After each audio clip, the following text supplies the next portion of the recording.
Easy go.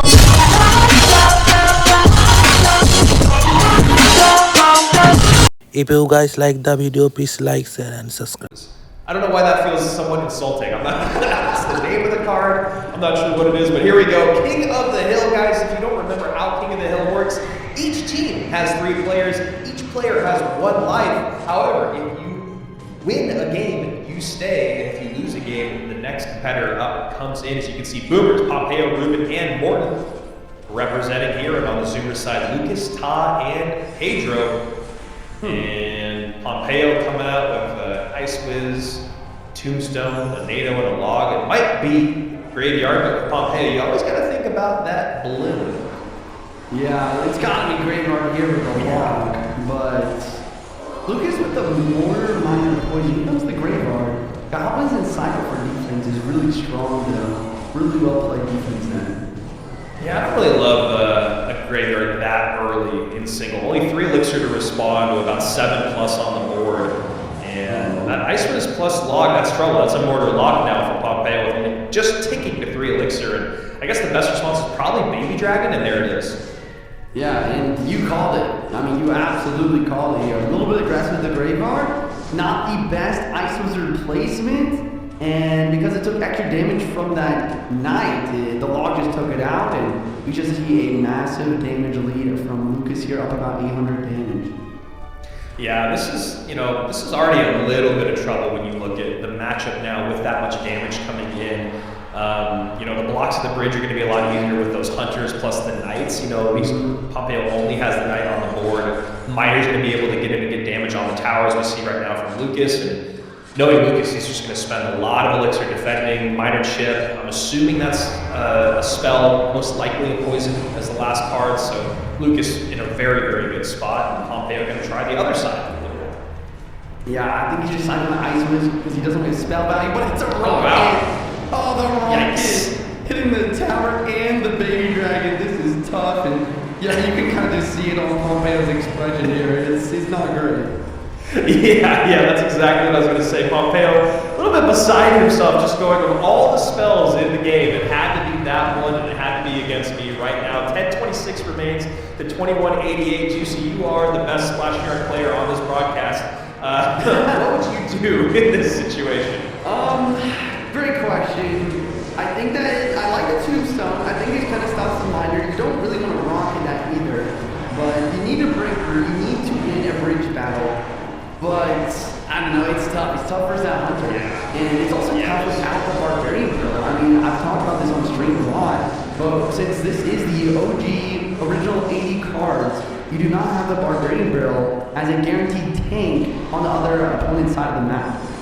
It is crazy how much these certain cards, like the Earthquake, like the Bar Barrel, just make it's like I don't even know how to play that win con without them. Right. Like how do you? I mean, obviously there are versions of Graveyard out there, but like the inability to get damage on tower or to at least threaten a tower from a Graveyard player's point of view is crazy difficult. And that is actually really interesting that you bring that up because obviously I watched your steals it from top, and here we go. Ruben, bottom of your screen. Lucas at the top, and Morten, of course, going to be the closer, if you will.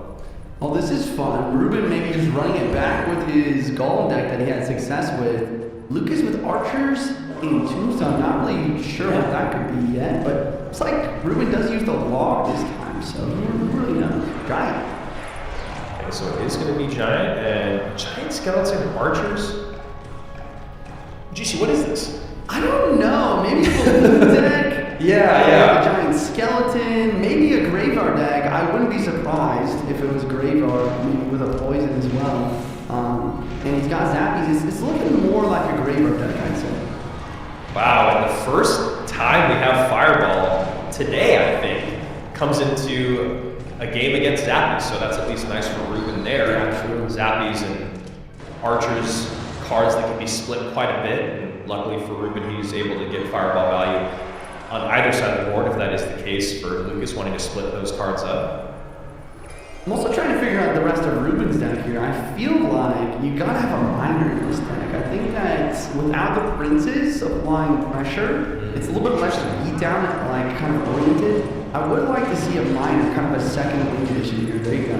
There you go. Nice call there, Juicy. That's actually a really great card to have here. You talk about getting that direct damage. Going to have to force out so much defensive elixir up high because the Night Witch plus the Giant is a really formidable force. And then Minor going to the back.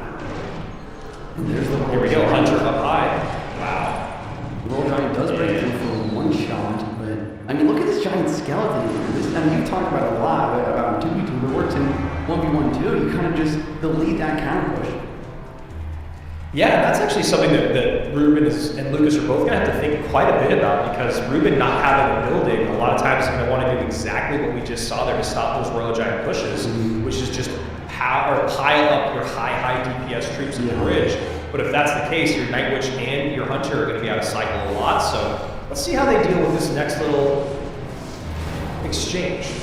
Yeah, Beautiful fireball value. Yeah, I don't really agree with that. It's Zabby's placement, because that fireball does get some good stuff going down. You can see the lightning there from Lucas too. So he has that direct damage potential as well. And I think if you're Ruben, you have to think about maybe switching lanes, perhaps, because if you just keep beating your head against this brick wall that is the giant skeleton, I just don't know if it will work out. Yeah, and Lucas, though, doing a good job of just demanding elixir out of his opponent here. Nice lightning there. Now the Night Witch is caught on the Giant. RG getting some good shots in. Hunter gets taken off with the lightning. Now the Giant is coming down, but that is actually good up. That's a huge push. That's a huge push. We got the Archers going to get taken out and distracted by the Minor. The Baby Dragon, MVP here, tanking for the bats. So much damage dropping down. And we're not in fireball range yet, but I mean, when we talked about it, he has got the Minor too. That's solid direct damage.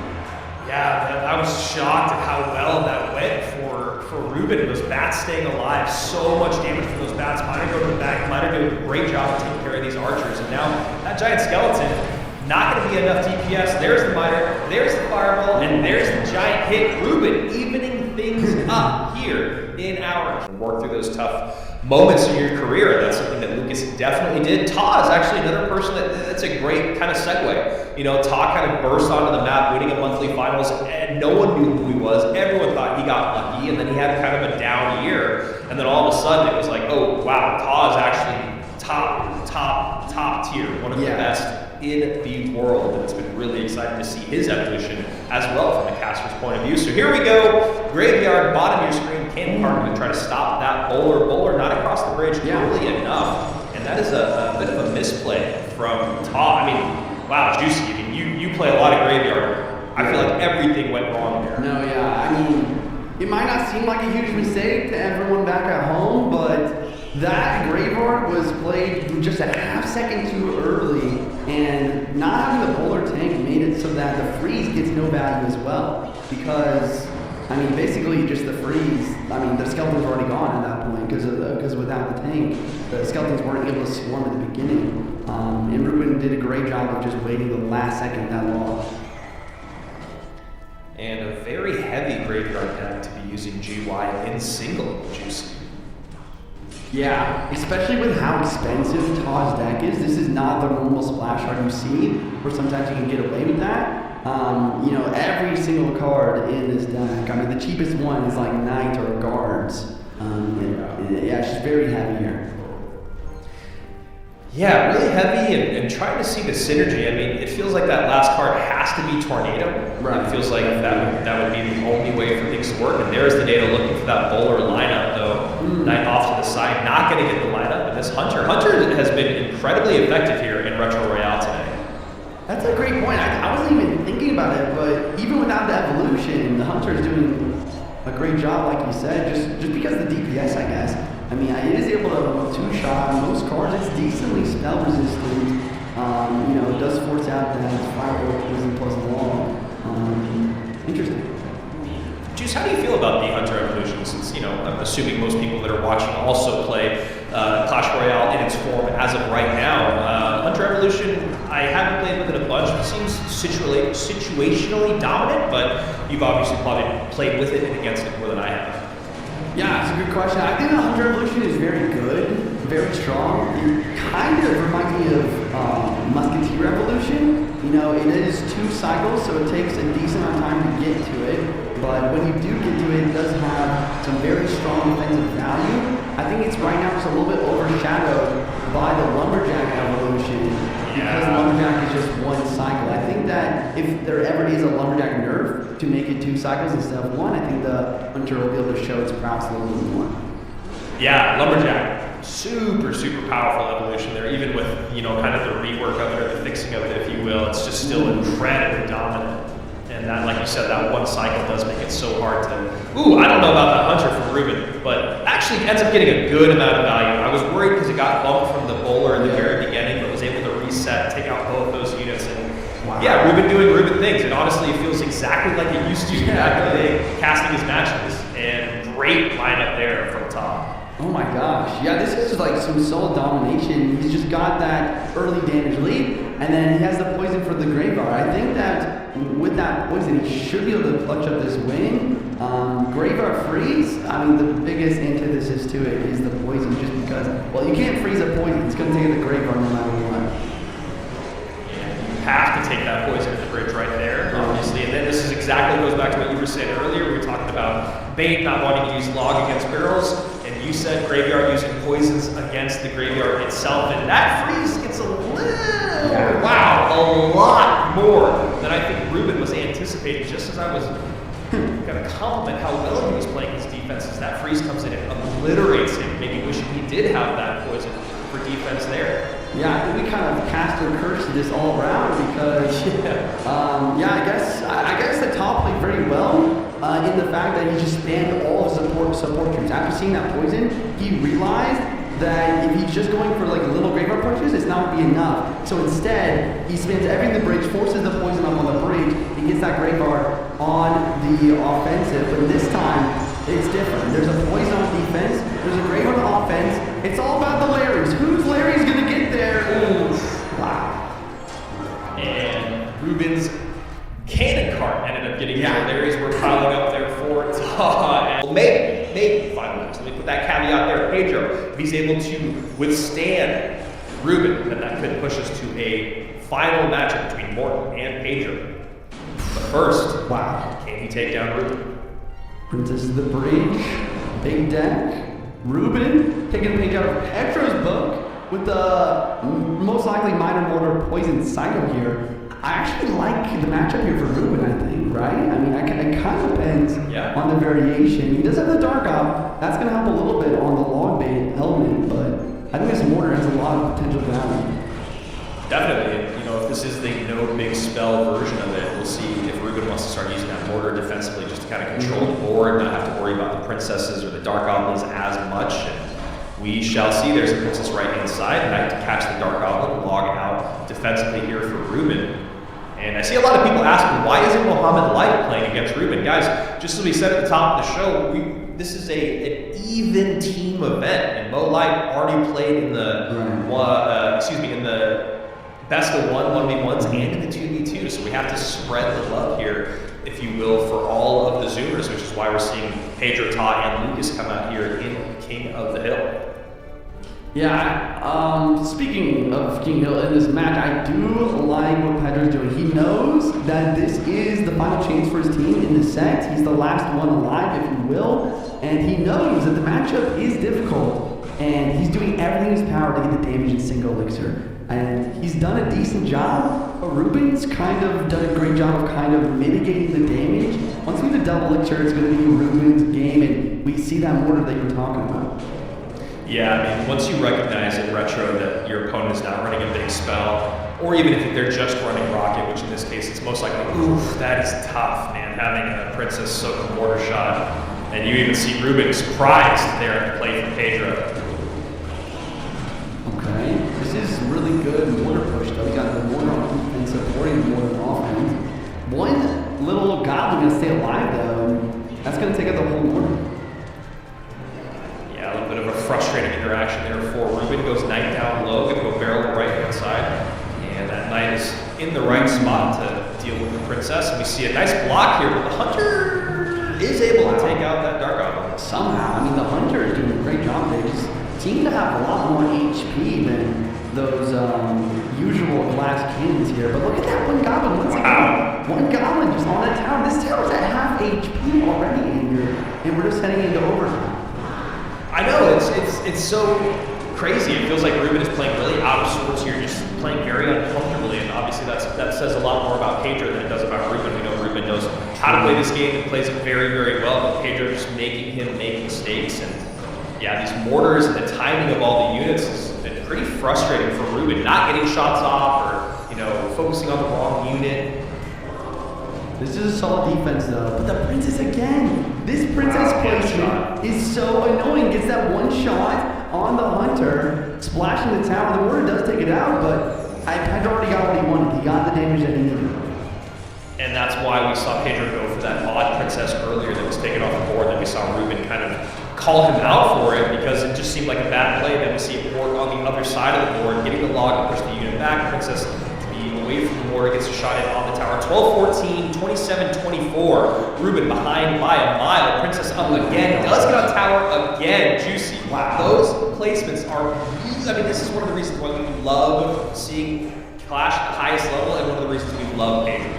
Yeah, I mean, this is insane. Like, once again, on paper, I see no reason Ruben should lose this, but Pedro is putting on the pressure. He's forcing his opponent to make mistakes. We talked about it at the World Finals this year. Bait is so good at forcing mistakes and causing a lot of nerves, and that's exactly what's going down here. Wow, and the timing once again. Princess stays alive. Dark Goblin used as a tank.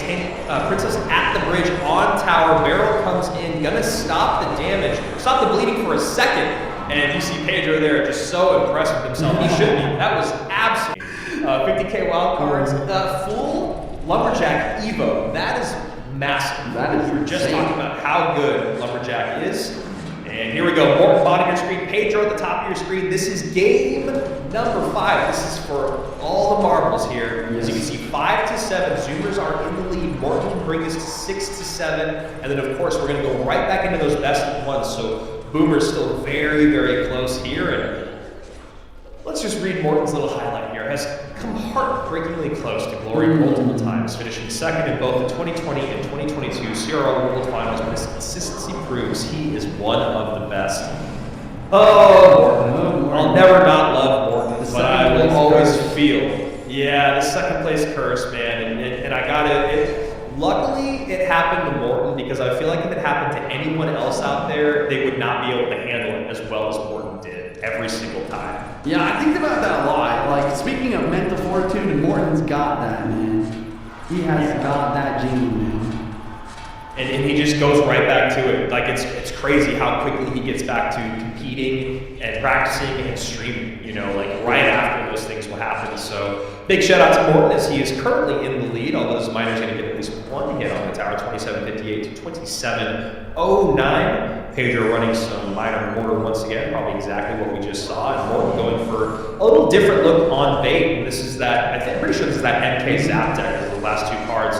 Super, super popular in Retro Royale. Yeah. Very popular back in the day. Actually even popular in non-Retro Royale, whether you want to run Evo Bats and Evo MK, or if you want to change a card or two out, if you want to have Evo Zap in there. It's definitely a fun one.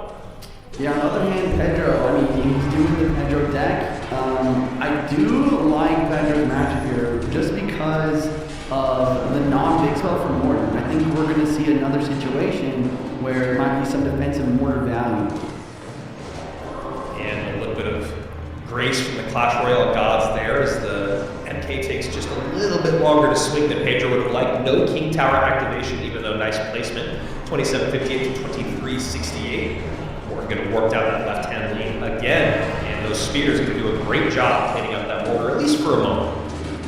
Yeah, I really like the placements there from Morten's Mega Knight. Distracting as well as taking that undershot, keeping the front drag healthy, and he's just doing the dual lane pressure. Morten's very good at these dual lane pressure bait decks.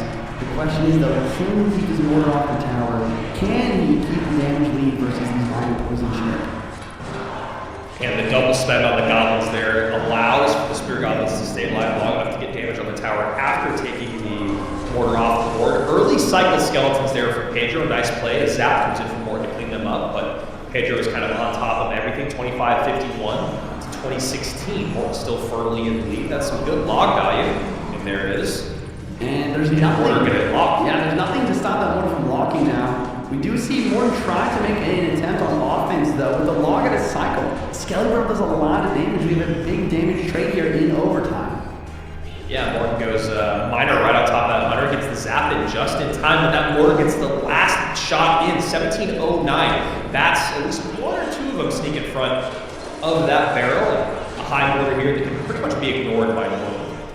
Really good decision to go obsolete in this matchup. Being able to force out that defensive mortar is a game changer, makes defense a lot easier. But as we head into triple elixir, it's gonna be the Miner poison spam that we know all too well. Yeah, but right now Pedro, he plays that Miner a little early to try to catch the Miner from Morten. Not out yet, so maybe just getting a little bit ahead of himself. Now having to use that mortar to try to catch the Miner from Morten. And 13:54, this is exactly what you're talking about. You see a couple Miner hits in, poison hit is in as well. 11:38, 11:05. Morten still just barely in the lead. Does get a Miner right on top of the mortar, but might not be enough. Needs that Miner damage to get on top of the tower, but getting a lot of elixir at the bridge is the German. I like this play. He's stacking up huge pushes. He's dropping a lot of Inferno Dragons. Great zap. Yeah, he's using those zaps to stun, trying to keep the Inferno Dragon alive even longer. Ice Spirit does jump though. There's 20 seconds left. It's Pedro's time to go on offense. Where's the zap? There's the zap. Miner on top again. Pedro cannot get on offense because he's having to spend so much defensively. Miner is in. Bats are there. Morten gonna close things out for the Boomers. You can see he is hyped up. He's ready to pick up that win on the day. 8-12, 385, 6-7 at the end of our first run through Zoomers. Ahead by just